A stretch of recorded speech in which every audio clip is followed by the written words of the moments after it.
And thanks for joining us tonight at 10. Charlotte is off tonight, but today marks the first day owners all across the country can apply for a second round of Small Business Administration loans through the Paycheck Protection Program.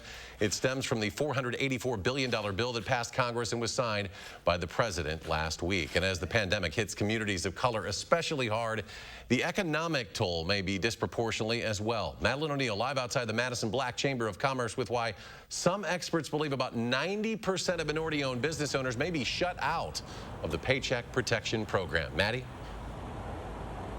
Well, in that first round of loans, the allocated money went really quickly, much of it going to larger businesses and those who have relationships with commercial bankers. Now, local chambers of commerce, including the Madison Black Chamber of Commerce here, say that people of color are less likely to have those long-standing relationships with commercial bankers, and that's just one barrier.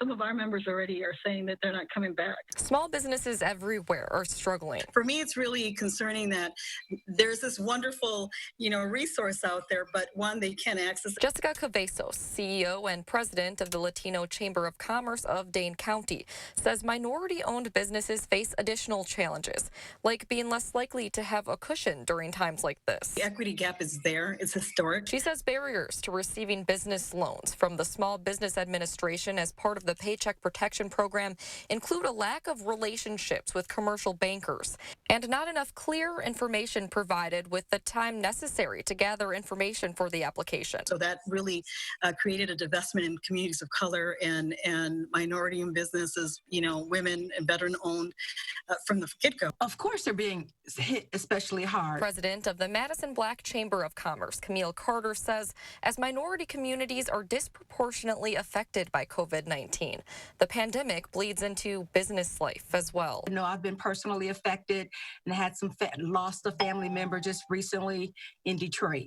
So again, there are a variety of different variables, but absolutely, I think that it's hitting us especially hard. Both of these two chambers are trying to help their members navigate, surveying them to see who has applied for PPP. Their advice is to have the right resources ready. Don't assume they don't qualify, and be quick so these small businesses have a shot at sticking around. They keep our communities afloat.